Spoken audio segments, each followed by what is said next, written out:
Buenas noches, iglesia. Qué bueno nuevamente reunidos alrededor de la palabra del Señor. No hay mejor sitio que estar en este lugar donde podemos acceder a la palabra y aprender de ella. Antes de comenzar, hagamos una palabra de oración. Amado Dios y Padre, queremos darte gracias en esta noche. Tú nos das la oportunidad de poder reunirnos como iglesia en los diferentes hogares donde tu pueblo está reunido. Padre, somos una iglesia extendida como muchas iglesias. Gracias por ese privilegio que nos permite reunirnos. Y en esta noche oramos que tu Espíritu Santo pueda ministrar nuestros corazones y podamos escuchar tu voz en este tiempo. Y que como iglesia podamos evaluar y como creyentes evaluarnos. Gracias te damos, Padre, bendecimos tu nombre. Amén. Bien, amados hermanos, estamos estudiando juntos la iglesia. La iglesia como la señal profética. La iglesia como quien marca la pauta en estos tiempos. La última reunión que tuvimos, vimos la iglesia de Éfeso. La iglesia que tenía muchas cosas buenas y realmente muchas cosas buenas, pero sin embargo le faltaba lo más importante, que era el primer amor. Es decir, era una iglesia que hacía todas las cosas por la inercia, hacía las cosas por la costumbre o por el buen hábito de hacerlas, pero que no había una correcta y sana motivación en sus corazones. Y esto nos enseñó ayer que lo más importante para Dios no es lo que hacemos, es la actitud con que hacemos todo lo que hacemos para el Señor. Hoy día vamos a ver la segunda iglesia, la segunda iglesia, Esmirna. Y recuerdan ustedes cuando comenzamos este estudio de las iglesias, les pedí que hicieran una relación de iglesias nombrándolas Éfeso, una debajo de otra, Esmirna, Pérgamo, Tiatira, Sardis, Filadelfia y Laodicea. La iglesia de Esmirna es igual que la penúltima iglesia. Si ustedes hacen la comparación, es como una relación muy simétrica. La segunda iglesia, Esmirna, es idéntica o similar, diríamos mejor, a la de Filadelfia. A las dos iglesias el Señor no les reclama absolutamente nada. En las dos iglesias, en la ciudad de Esmirna y en la ciudad de Filadelfia, el diablo actuaba en su libertad. Es interesante esos detalles porque nos muestran el diseño divino en todo tiempo. Entonces, con esto en mente, avancemos. Un detalle que nos ayuda a quienes estudiamos la palabra a tener un panorama y entender con más claridad el contenido de un pasaje en especial. Qué bueno es nuestro Dios. Bien, amados hermanos, comencemos en esta noche. ¿Cuál es la lección? Y de lo cual estaremos repitiendo constantemente. ¿Cuál es la lección de la iglesia de Esmirna? La fidelidad a prueba de todo. Que la fidelidad se muestra en la adversidad.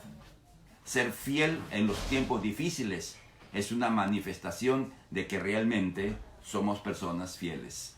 Porque es muy común que en las dificultades, en los problemas, en los conflictos, en las muchas batallas que hay en la vida cristiana, algunos dejen el camino del Señor, abandonen el camino del Señor.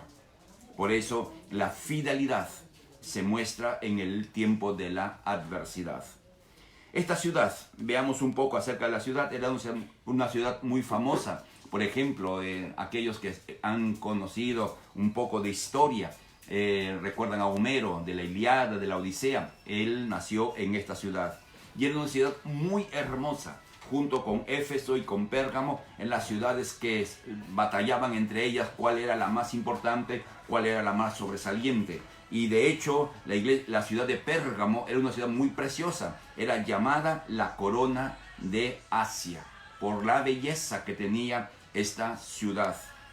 Tenía un templo al emperador. En esta ciudad de Esmirna se construyó el primer templo dedicado al emperador, y es por eso que la ciudad lo llama culto al emperador.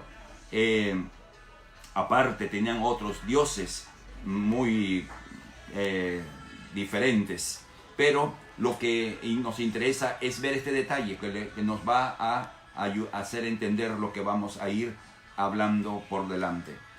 Había una comunidad judía que por conveniencia se alió al poder político por su odio a la iglesia. Esto es deducido de lo que veremos un poco más adelante. Entonces, esta ciudad, una ciudad próspera, una ciudad famosa, una ciudad muy hermosa. Esta ciudad, su nombre significa amargo, amargura, viene de la palabra mirra. Una ciudad muy preciosa. Y en medio de esta ciudad, Dios levanta una iglesia.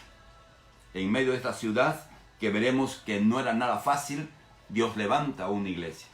Dios levantó una iglesia en Éfeso, donde había mucha libertad para que el evangelio corra, y Dios levanta una iglesia en Esmirna, una ciudad con muchas dificultades y muchos problemas para mantener y sostener a la iglesia. Entonces, con esto previo, vamos juntos a ir leyendo e ir explicando este pasaje para ver a la iglesia desde la perspectiva profética. Capítulo 2, versículo 8. La presentación del Señor Jesús. Escribe al ángel de la iglesia de Esmirna, el primero y el postrero, el que estuvo muerto y vivió, dice esto. ¿Qué encontramos acá? El primero y el último. Esto nos habla de la eternidad del Señor Jesús. Y cuando hablamos de eternidad tenemos algunos problemas porque hemos definido la eternidad como que Dios no se maneja por el tiempo, no hay un antes, no hay un después para Dios. Pero junto con la eternidad de Dios, nosotros tenemos que entender si Dios es el mismo ayer, hoy y por los siglos. Si Dios no tiene un tiempo pasado, un tiempo futuro, es un eterno yo soy. Entonces eso implica que Dios no cambia. La eternidad de Dios está ligada íntimamente con la inmutabilidad de Dios. Dios no cambia. Dios es el mismo, sus pautas y sus principios siempre serán los mismos. Y esto nos lleva a una primera pauta, querido hermano, en esta crisis que estamos pasando. Esto de la pandemia que está extendiéndose y que han ampliado el horario de toque de queda. Confiemos en Dios. Es lo que nos queda. Confiar en Dios. Ese es el camino, ese es lo que tenemos que entender. Luego menciona dos características. El que estuvo muerto.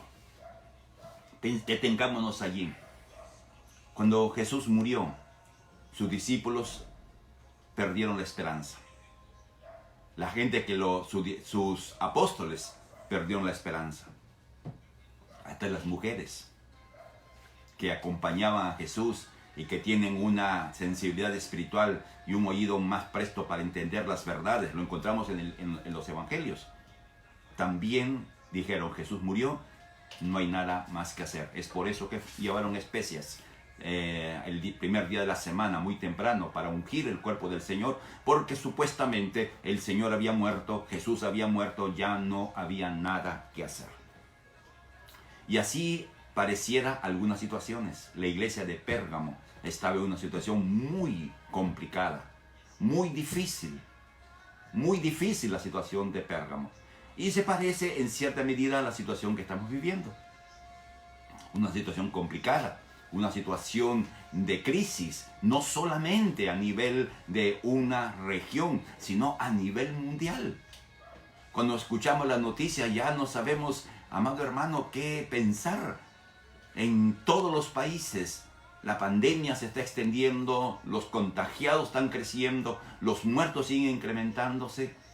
Nos sorprende ver todo esto. Pareciera que no hay forma. Sin embargo, el texto no se queda en ese término, el que murió, sino completa la oración, y el que vivió. Jesús venció la muerte. Jesús venció la muerte. La muerte no lo pudo retener, dice la palabra. La muerte no pudo. La piedra que pusieron delante del sepulcro con sellos para que no sean rotos y con guardia para protegerlo, no pudieron detener el poder y la gracia divina para que el Hijo de Dios que murió por nosotros levantase de entre los muertos. ¿Y qué nos enseña esto, amado hermano? ¿Qué nos enseña a nosotros, a quienes estamos en este tiempo? El sufrimiento, los problemas, las dificultades no podrán detener lo que Dios ha diseñado hacer. No van a poder detenerlo. Pon cualquier problema que tú puedas imaginarte, cualquier dificultad que tú puedas imaginarte, y tú puedas decir, ya no hay esperanza, ya no hay nada que hacer, como Jesús que murió. Pero Él no quedó en la tumba. Él levantó entre los muertos. Así que, amado hermano, en esta noche creo que es una palabra de confianza para nosotros. Dios comenzó una obra con tu vida, Dios comenzó una obra con mi vida, Dios está haciendo una gran obra con la IBE Callao y las diferentes IBES, y esta circunstancia no nos va a detener. Y no va a detener tu confianza en Dios, amado hermano. No te va a detener. Si estás pasando momentos difíciles, no te va a detener. Vamos a avanzar en el nombre de Jesús. Sigamos entonces leyendo lo que el Señor nos dice.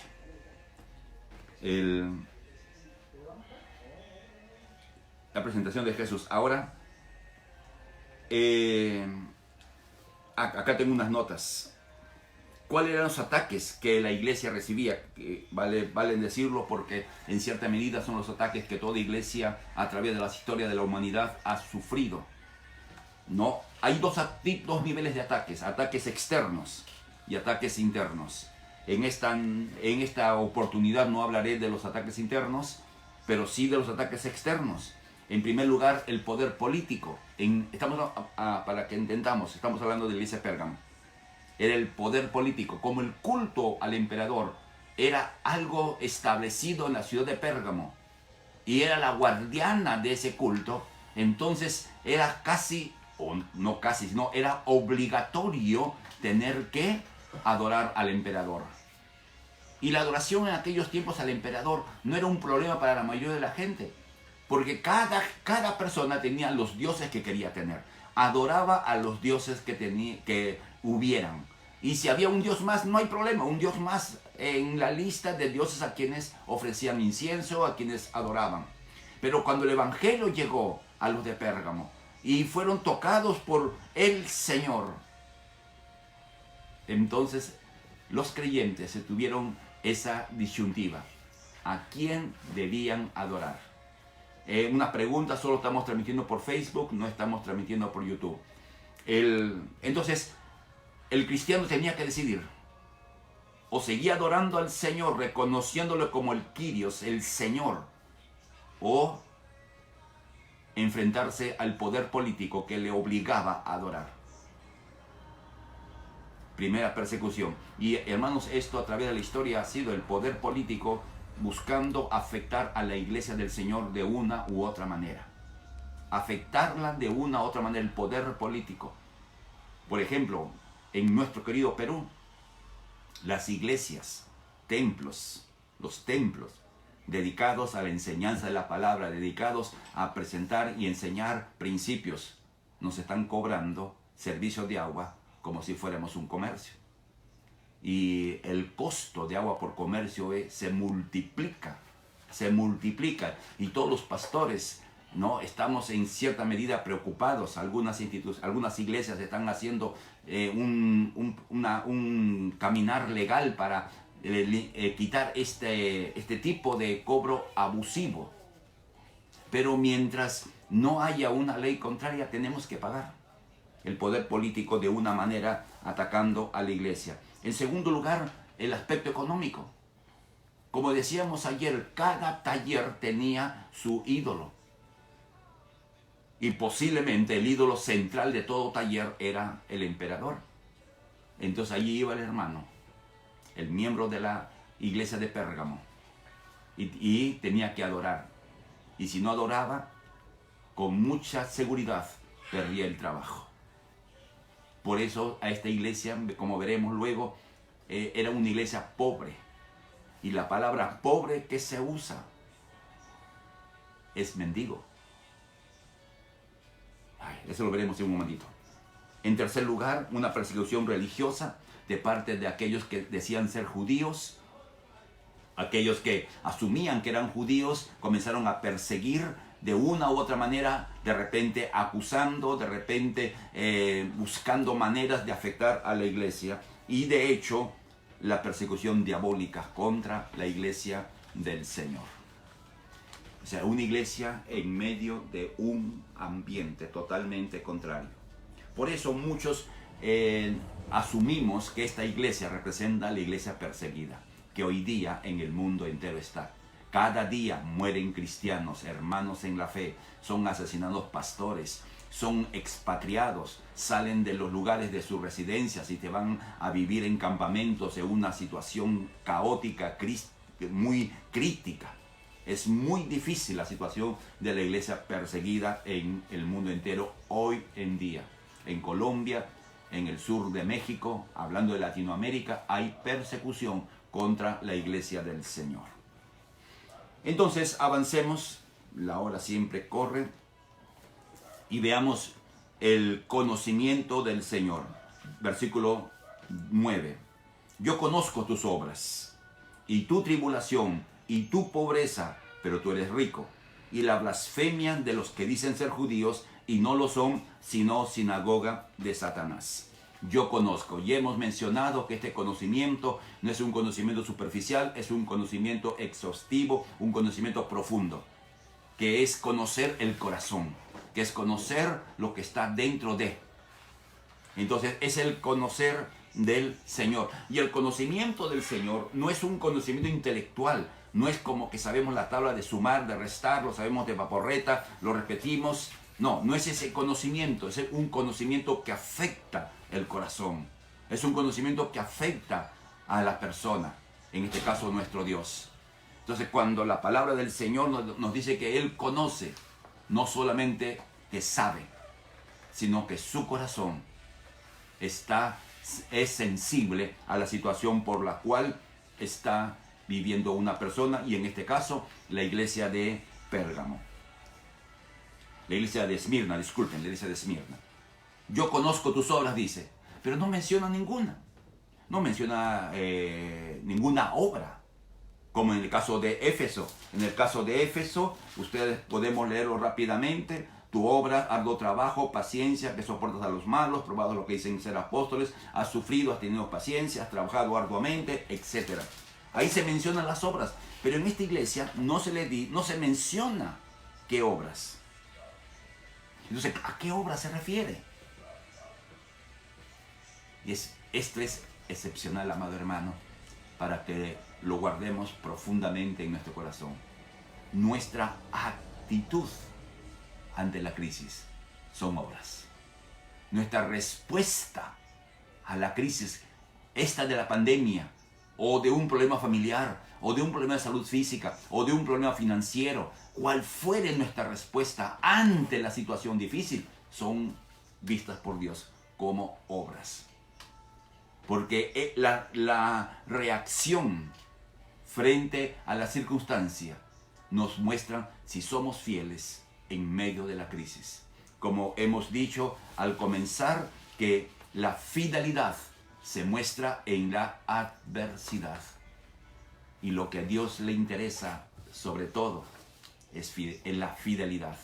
Y lo veremos casi al final de esta enseñanza, cuando Jesús le dice a la iglesia, sé fiel. O sea, la obra de la iglesia es ser fiel. Amado hermano, tú que estás en crisis, no solamente por la pandemia, sino crisis familiar, crisis de salud física, crisis emocional, en tu trabajo, en tu negocio no van bien las cosas, haz obra que Dios reconozca, mantente fiel. Gloria al Señor, son las obras. Y eso a la vez nos indica, amado hermano, que esa actitud para Dios es muy importante. Tal vez lo más importante que podamos mostrar en el tiempo de crisis es ser fiel. Y si somos fieles y ahí avanzamos, el Señor lo anota en su libro de memorias. Conozco tu tribulación, dice. No vamos a avanzar. Y conozco tu tribulación. Esta palabra es una palabra bien descriptiva, muy descriptiva. Siempre hemos comparado, y los de la IB Callao conocen esta comparación que hemos hecho muchas veces. Damos la bienvenida a todos los hermanos que se están añadiendo. Dios bendiga, tenemos una buena audiencia. Que bueno, pues, haga su grupo de video para que otros más puedan acceder y tengamos corriendo la palabra del Señor. Siempre hemos usado la comparación del prensapapas. Hoy día ya no existe, creo, no recuerdo haber visto, pero antiguamente en los tiempos nuestros, cuando las damas querían hacer el puré, tenía un prensapapas. Y ese prensapapas era un objeto que metían la papa en una parte y lo aplastaban y salía ya el puré hecho, no había que hacerlo otra vez. Entonces la palabra tribulación es algo así, es ser apretado, ajustado por todo sitio.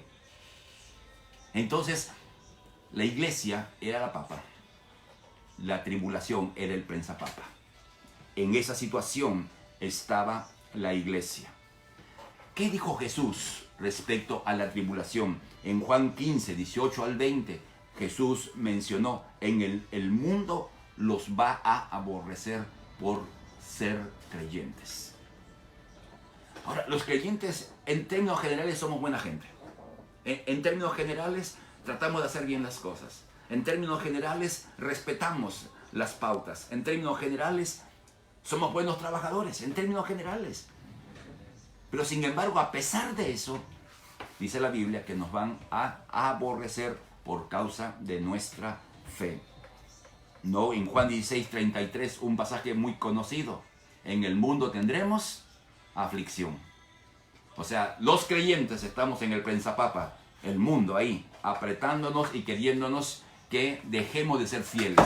Porque el propósito de la tribulación, el propósito maligno de la tribulación es que abandonemos la fe, reneguemos de Dios, nos alejemos de la sincera fidelidad a Dios y nos dejemos atrás.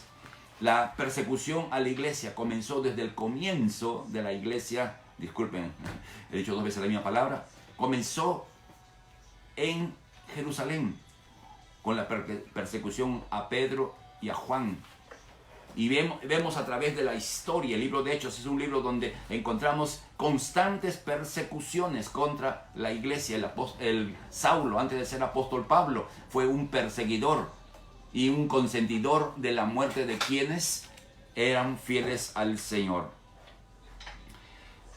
Y un pasaje que a mí me encanta por su contenido, y lo vamos a leer en la segunda carta a los Corintios. Hay muchos versículos bíblicos, vamos a saltarlos porque el tiempo.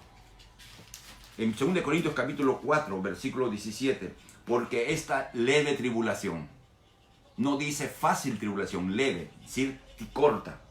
Esta leve tribulación momentánea produce en nosotros un cada vez más excelente y eterno peso de gloria. Mientras el diablo quiere hacernos abandonar la fe, Dios usa la tribulación para perfeccionarnos. La Biblia nos enseña que en la tribulación nuevamente se muestra la fidelidad. En la segunda carta a Timoteo, capítulo 2, versículo 12 al 14, que si morimos, viviremos con Él. Si sufrimos, reinaremos con Él. Si le negamos, Él nos negará. Y si somos infieles, Él permanece fiel. Nuevamente, amado hermano, en medio de la persecución, hasta les podemos negar, como el caso de Pedro. Pero lo que nunca deberíamos ser es ser infieles. La otra cosa que Dios conoce es: yo conozco tu pobreza. Como decíamos en su momento, en la Biblia hay una riqueza de palabras que en el castellano se traducen de la misma manera. Pero en este pasaje, el apóstol Juan usa una palabra que es un pobre en extremo, un indigente, uno que no tiene nada. Por eso, y esto era resultado de la tribulación, de la persecución que sufrían, de la pérdida del trabajo, etc. Pero eran personas que estaban en hoja cero. No tenían los recursos. Ahora, usted se puede imaginar, amado hermano, papá, hermana, mamá, no tener cómo proveer para tu casa, o tener casi nada para proveer para la casa. Querida mamá, el pensar cómo será mañana, ¿habrá, no habrá? No era fácil la situación, no era fácil la condición de esta iglesia en medio de un lugar, en una ciudad donde había dinero, donde había trabajo, pero por mantenerse fieles estaban sufriendo pobreza. Qué tan fácil, amado hermano, es quebrar nuestra fe por amor al dinero. Su servidor, a través de los años como pastor, he visto algo con mucha tristeza, que personas comienzan a prosperar económicamente, comienza a irles bien en el trabajo, en el negocio, y en un proceso lento, se van primero dejando de asistir con la frecuencia que asistían, después haciéndolo cada vez más distante, una asistencia entre uno y otro, y siempre con las excusas, el tiempo, el trabajo, el negocio, y el próximo domingo voy a ir, yo no me he apartado del Señor, yo en mi casa leo la Biblia, en mi casa oro, le escucho por el Facebook, pastor, le escucho por YouTube, aunque sea la repetición.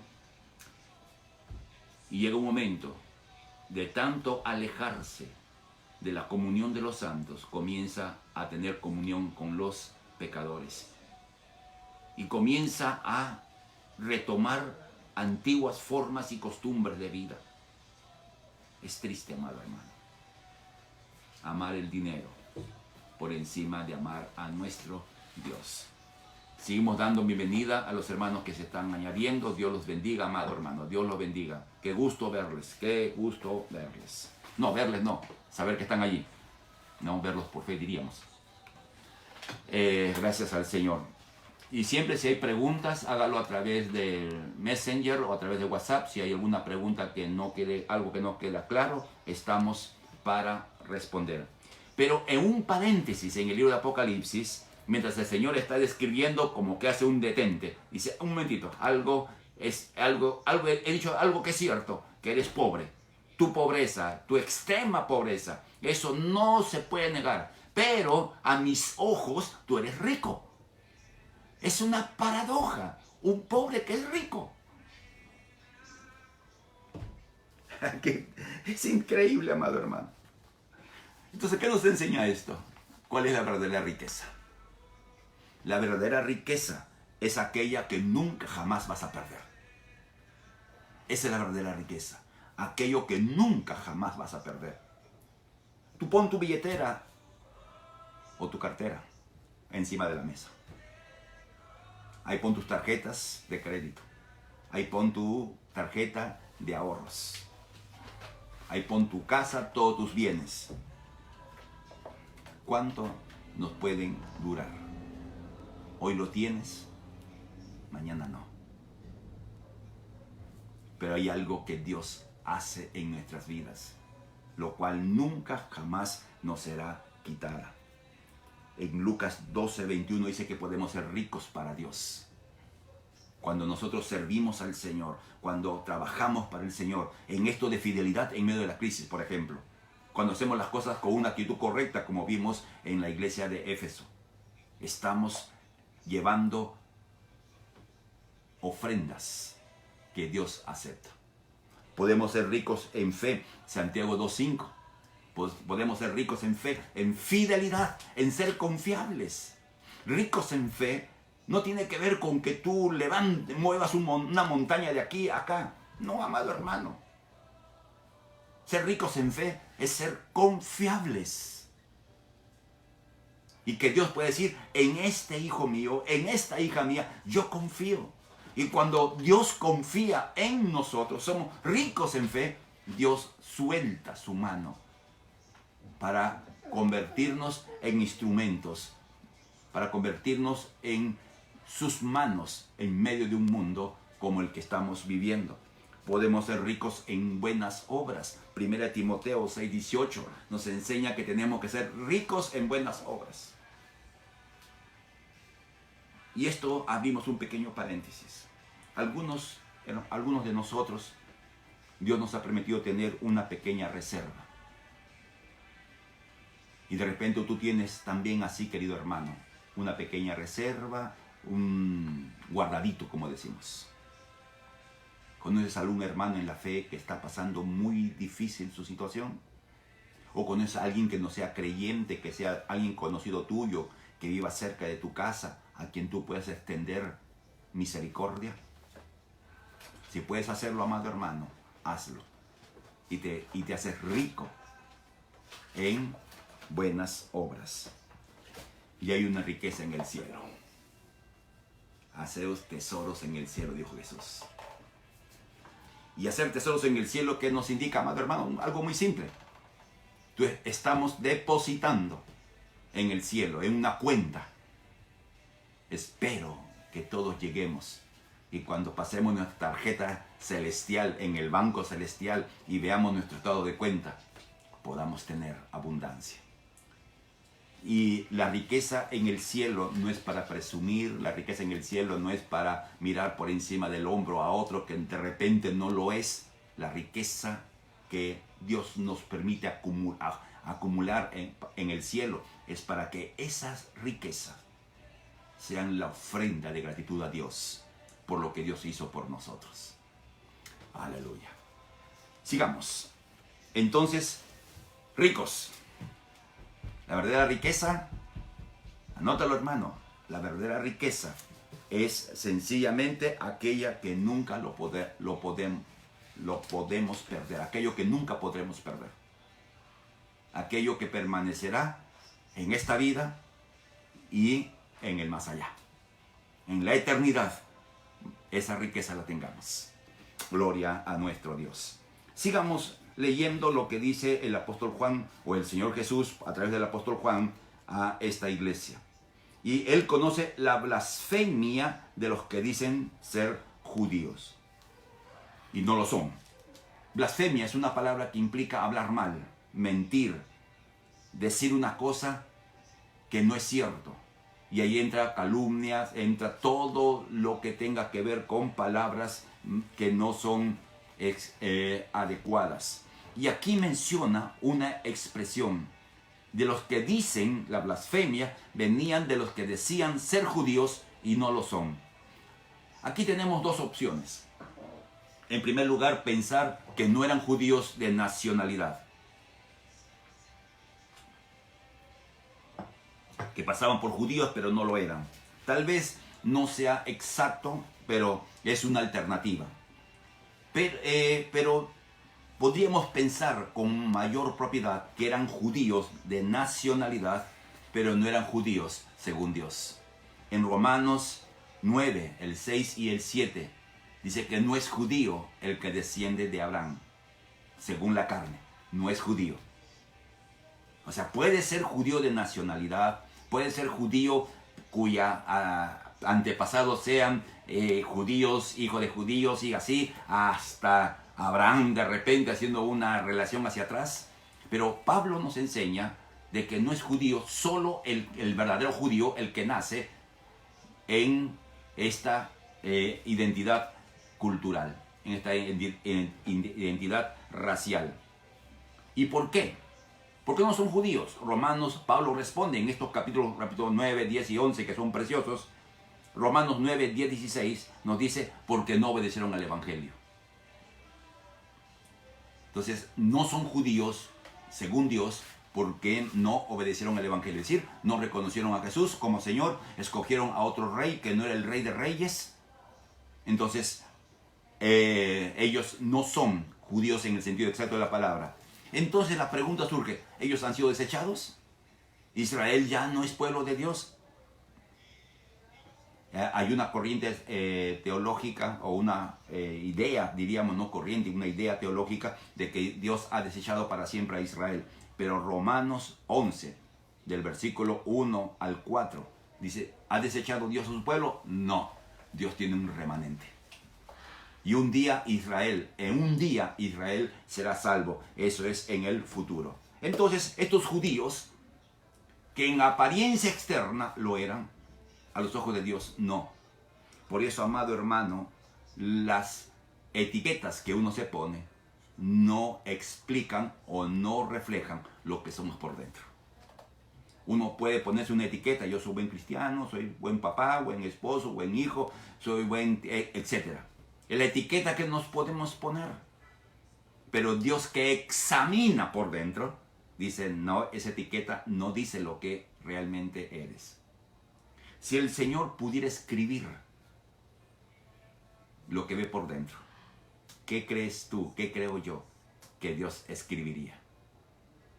Yo creo que muchos tendríamos que agachar la cabeza avergonzados de lo que somos por dentro, aunque aparentamos otra cosa. Y eso nuevamente nos lleva a que tenemos que ser fieles.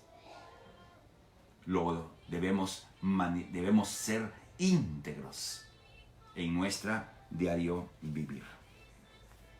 Y el apóstol Pablo menciona una expresión que es lo que son: sinagoga de Satanás. La palabra sinagoga es asamblea, un lugar de reunión.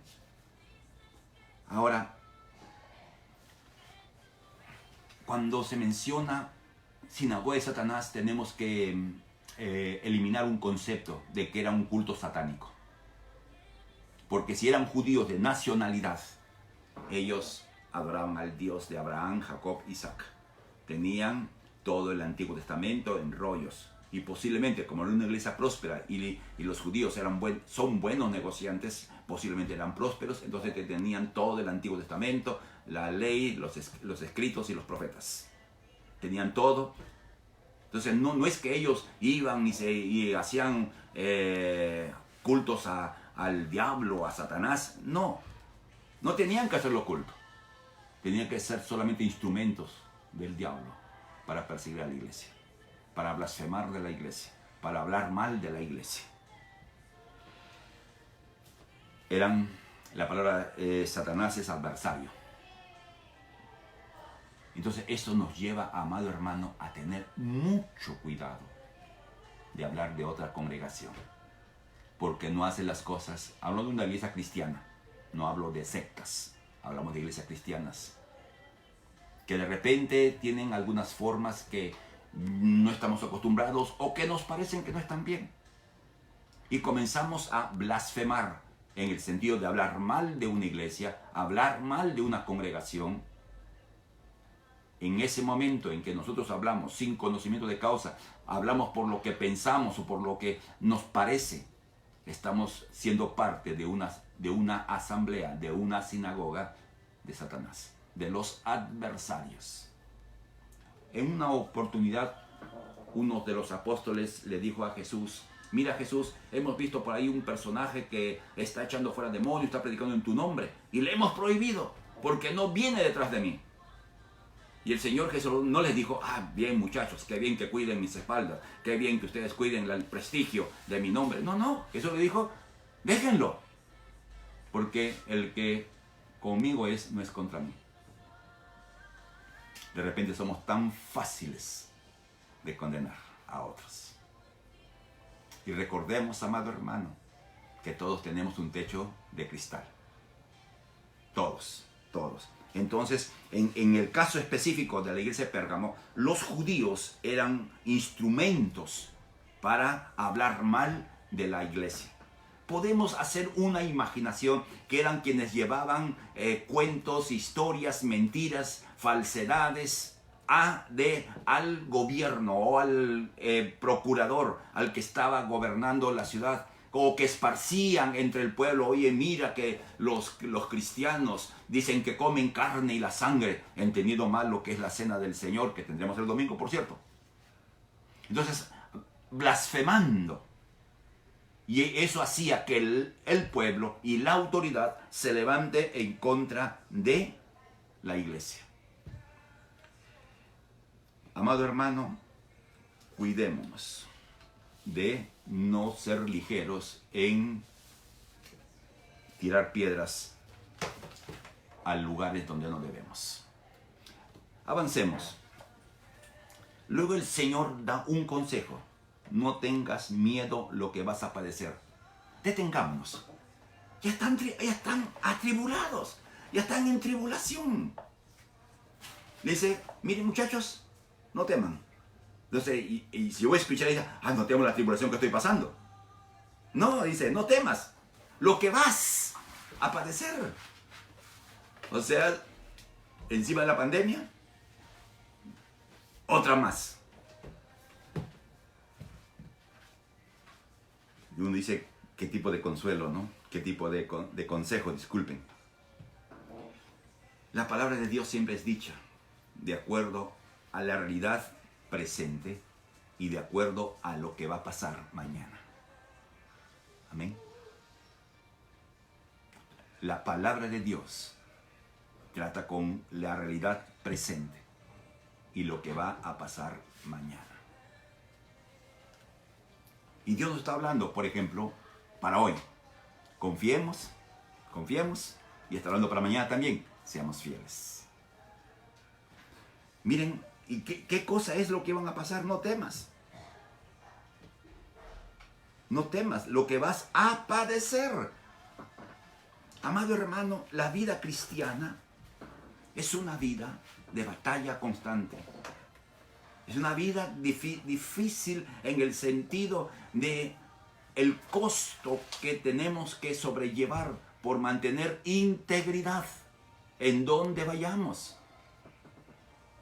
Es cierto, amado hermano, que algunos doblan su integridad, quiebran su integridad y no son íntegros donde trabajan, donde negocian, etc.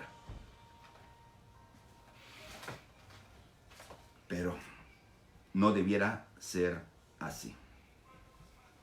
No debiera ser así. Y esto me lleva a un pensamiento. Mientras estaba estudiando este tema, la comodidad limita la fidelidad. A esta iglesia le dice, vas a padecer. Las cosas van a poner peor. Las cosas no se van a acomodar. Es como decir, amado hermano, ayer el estado de emergencia que estamos viviendo, nos dijeron que era desde las 8 de la noche. A las 8 tenían que todo el mundo meterse a su casa, no salir. Pero ahora lo han aumentado ¿a qué hora? A las 6. Y en el norte, desde las 4 de la tarde. Por irresponsables. Ay, hermanos.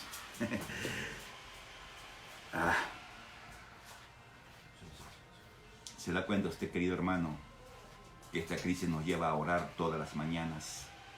Esta crisis nos lleva a estudiar la palabra todos los días. Interesante. Muy, muy interesante, queridos hermanos. Muy interesante.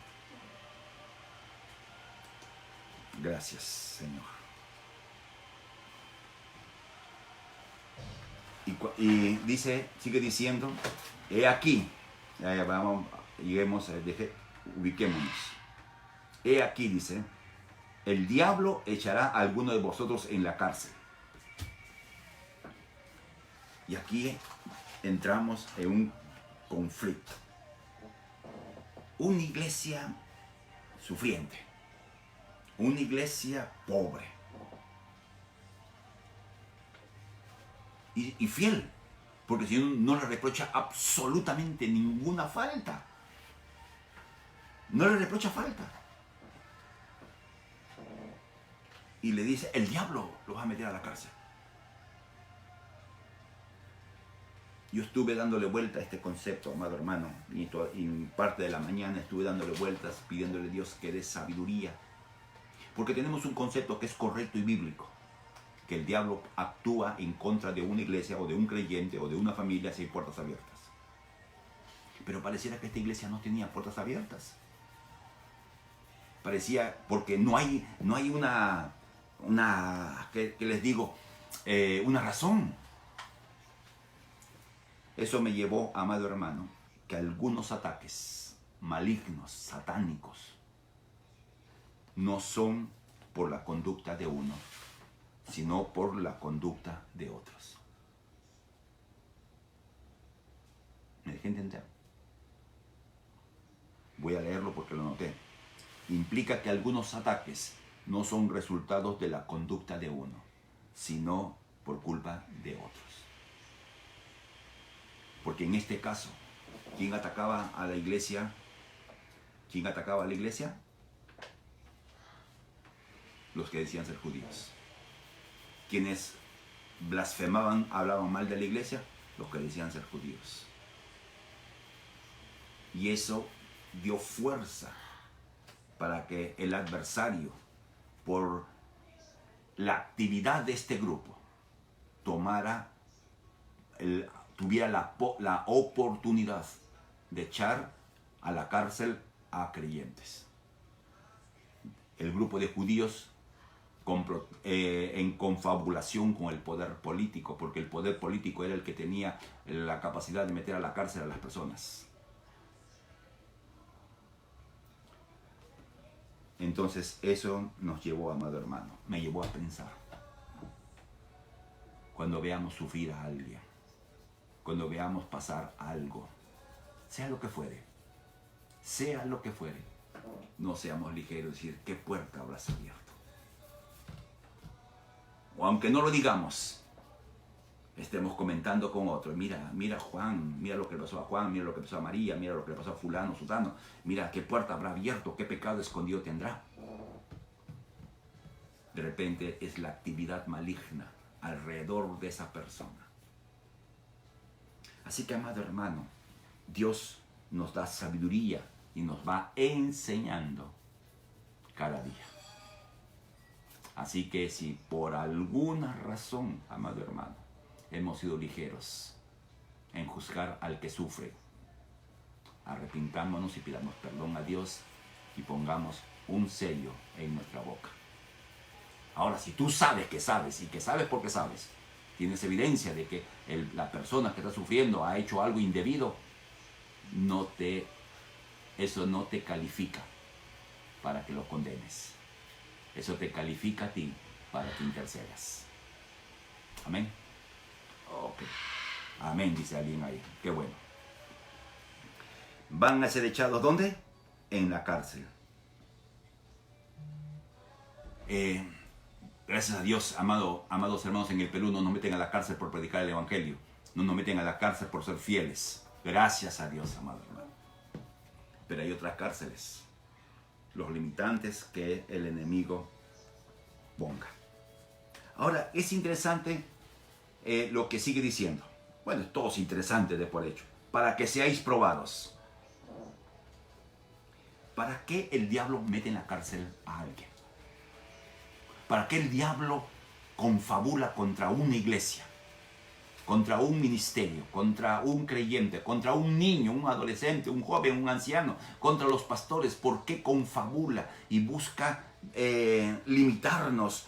Usa la murmuración, usa la maledicencia, usa la crítica. ¿Por qué el diablo nos puede meter aún en cárceles? Es decir, limitar nuestras vidas, para destruirnos, para limitar nuestro ministerio, para que no avancemos, para que no crezcamos en la fe, para que en vez de avanzar retrocedamos.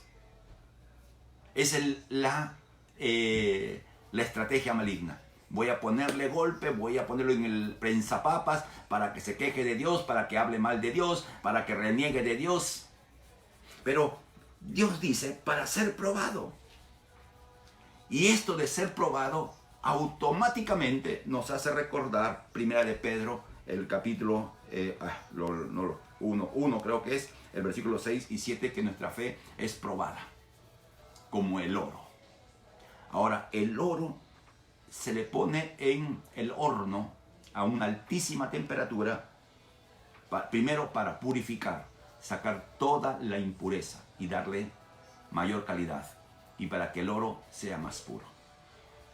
Entonces, mientras el diablo quiere destruirnos, mientras el diablo quiere limitarnos, amado hermano, Dios nos va a sacar de esa cárcel, de ese problema, de esa situación, de esta pandemia. Dios nos va a sacar calidad. Mucho mejor de antes. Mucho mejor que antes. Y aún más, con nuevas fuerzas, con nuevas habilidades, con una pasión desbordante por seguir adelante, porque hemos de ver y vemos la mano de Dios sobre nuestras vidas en medio de la situación que podamos estar pasando. Por eso bien dice la palabra, y sabemos que los que aman a Dios, ¿qué más dice, hermano? ¿Usted lo sabe? Todas las cosas ayudan a bien. Así que, amado hermano, si estás pasando situación crítica, difícil, recuerda, Dios usará la crisis para tu bien. ¿Estamos pasando como iglesia unas dificultades que son largas de explicar? Sí, pero Dios hará de la IB Callao una iglesia mucho más fuerte después de esta tempestad. Así que, querido hermano, querida hermana, hay una dificultad en tu matrimonio. Pongan su vida delante del Padre y dispónganse a la obediencia, y Dios hará un matrimonio fuerte y testimonio para muchos, como Dios lo ha hecho con muchos matrimonios en la IB Callao. El diablo quiere destruir tu casa, el diablo quiere destruir tu matrimonio, porque destruyendo tu matrimonio toca a tus hijos, afecta a tus hijos.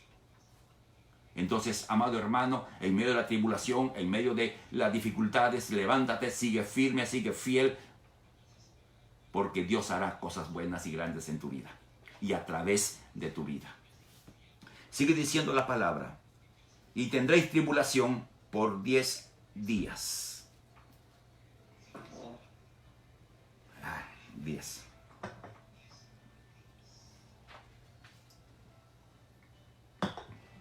¿Qué nos enseña esto, amado hermano? Que Satanás no podía poner tribulación 11 días.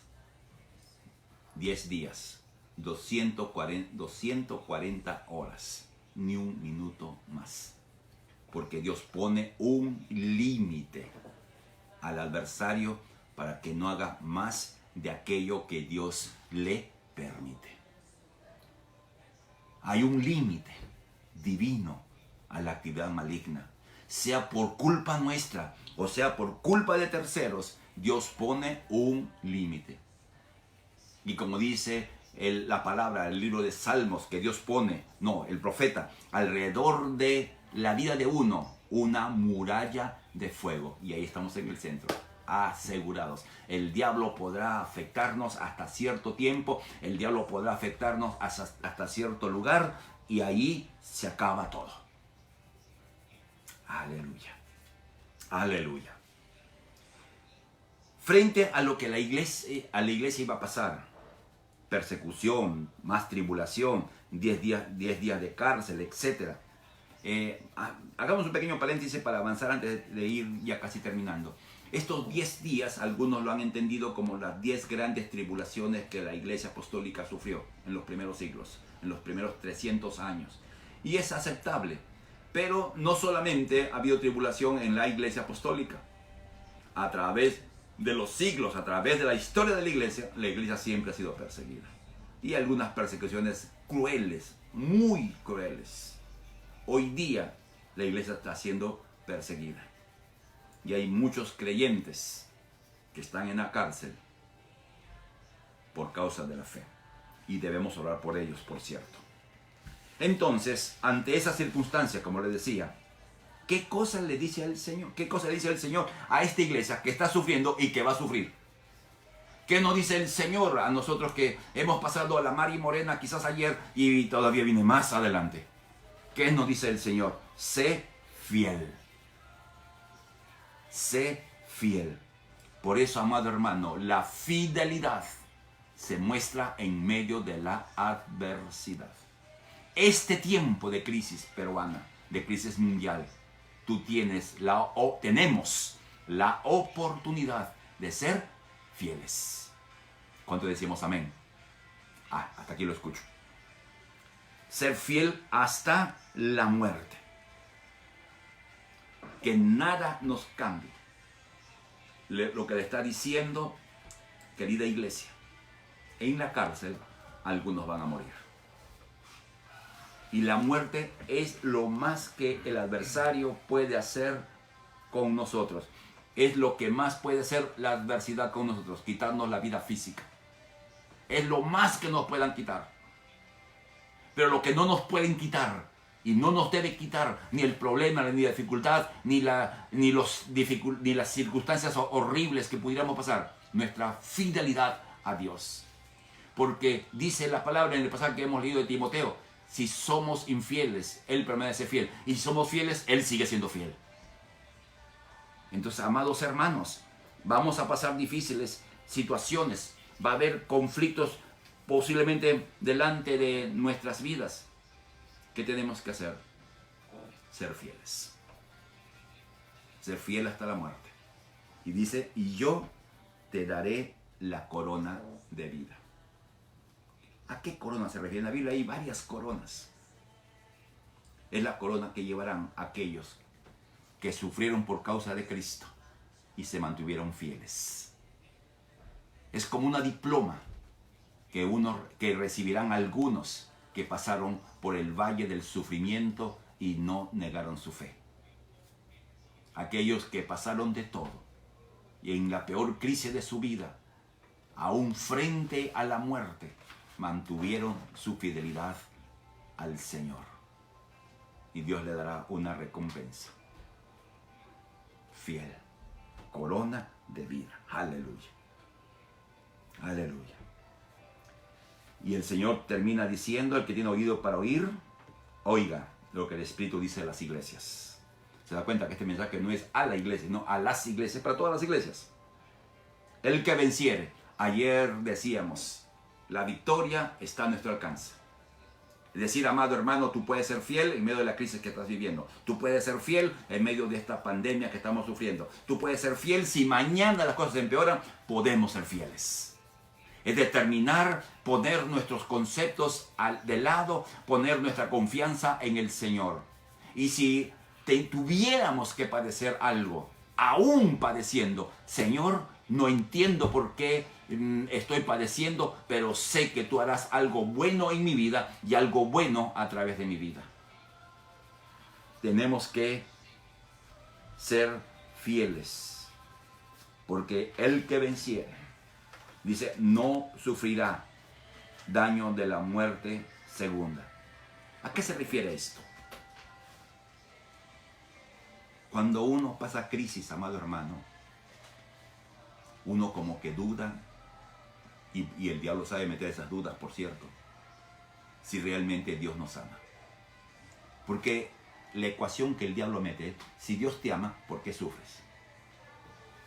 Si Dios te ama, ¿por qué padeces? Si Dios te ama, ¿por qué? Si Dios te ama, ¿por qué? Entonces, de tanto bombardear nuestra mente, podemos aceptar el pensamiento. Entonces, Dios no me ama porque no limita, no me quita el dolor. Dios no me ama porque me ha puesto esto. Entonces, Dios no me ama. Entonces, si Dios no me ama, y entonces no soy hija de Dios, no soy hijo de Dios. ¿Qué va a hacer el Señor a los que vencen son fieles? Aún en medio de las dudas que puedan ir a nuestra mente. La seguridad de la salvación eterna. Es decir, si tenemos que pasar por muerte, por las circunstancias que estamos pasando, sabemos que el Señor nos recibirá y nos dirá, buen y fiel siervo. Sobre poco has sido fiel, sobre mucho te pondré. Gloria al Señor. Amado hermano, esta enseñanza que nos ayude a poder seguir firmes y fieles en el Señor. Esta es una iglesia preciosa, una iglesia pobre, atribulada, con un futuro nada bonito.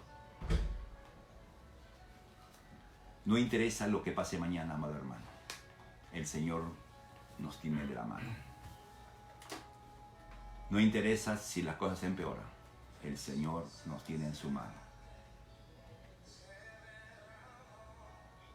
Y si tuviéramos que padecer más, Dios nos sacará como oro refinado. Oro refinado. Fe probada. Fidelidad a toda prueba. Habremos pasado un examen más. Y en ese examen Dios será exaltado. ¿Qué tal si oramos? Si tú, querido hermano, estás pasando momentos difíciles, estás en un valle de dolor, de soledad, de abandono, tu futuro se ve muy incierto. Querida hermana, no sabes cómo ir a hacer mañana con la manutención de tu familia. Hermano que estás afectado físicamente y no tienes seguridad. ¿Qué va a ser de tu vida? Si te vas a sanar o no. Si tú, querida hermana, querido hermano, estás en crisis emocionales, sufres mucho. Una cosa nos queda a usted y a mí: ser fieles. Y quisiéramos orar en esta noche, en el nombre de Jesús. Amado Padre, amado Dios, en esta noche nos acercamos a ti, confiados. Inclinen su cabeza, cierren sus ojos, por favor, podamos orar. Amado Dios y Padre, en cada hogar, quienes escuchan esta palabra y quienes escuchen en los días subsiguientes, esta palabra apunta al que sufre. Apunta a aquellos que están padeciendo, aquellos que pareciera que las cosas no van a mejorar, aquellos que pareciera que van a empeorar. Tú has hablado esta palabra para hoy. Y en esta noche, Padre, oramos que tú des fuerzas a quienes están padeciendo, sufriendo escasez, necesidad, enfermedad, que estén pasando cualquier tipo de crisis. Tú puedas sostener. Y que cada familia, Padre, cada familia salga mejor de que cuando entraron. Oramos por la iglesia perseguida en los diferentes lugares del mundo, que hoy día están siendo atacados, siendo muertos en algunos casos, que iglesias tuyas tienen que salir de su lugar donde viven e irse expatriados a lugares de tanta dificultad. En el nombre de Jesús, tu gracia esté sobre cada uno de ellos. Te damos gracias, Padre. Oramos que esta palabra nos ayude, nos sostenga, nos fortalezca. En el nombre de Jesús. Gracias, gracias, amado Padre. En el nombre de Jesús. Amén, amén. Bien, queridos hermanos, esta ha sido una palabra buena para todos. El día de mañana nos estamos reuniendo a las 6 de la mañana para orar. Queremos pedir a los hermanos, formen sus grupos de video, y cuando en su grupo de video llegue una petición, reenvíela para poder leerlo y poder orar. O si no, usted mismo ora por esa persona. Tú le escribes rápido y dice, voy a orar por ti, en estos momentos estoy orando por ti. Porque el propósito del tiempo de oración es orar por otros. Es el propósito, y por eso estamos reunidos. Y mañana, 7:30 de la noche, nos estamos reuniendo nuevamente para seguir estudiando la Iglesia Señal Profética. Amados hermanos, se ha extendido esta situación legal. Tenemos que estar en casa desde las 6 de la tarde, no salir. El toque de queda comienza a esa hora. Amado hermano, respetemos las pautas. Muchachos, no asomes su nariz a la puerta porque te pueden detener. No, ya comienza mucho más fuerte la actividad de la fuerza policial y la fuerza militar. No nos sorprenda, amado hermano, que va a ser más fuerte porque se quiere evitar la multiplicación de los casos de contagio. Así que por favor, querido hermano, estén en sus hogares. Si necesitan comprar, vaya uno nomás. No salgan a la calle, queridos hermanos, por el amor de Dios, no salgan. Cuida tu vida, cuida tu casa, cuida tu entorno. Dios los bendiga, queridos hermanos, que la paz del Señor esté sobre ustedes, que tengan un sueño tranquilo y descansado y que mañana disfruten del buen día que el Señor nos da. Dios los bendiga. Muy buenas noches.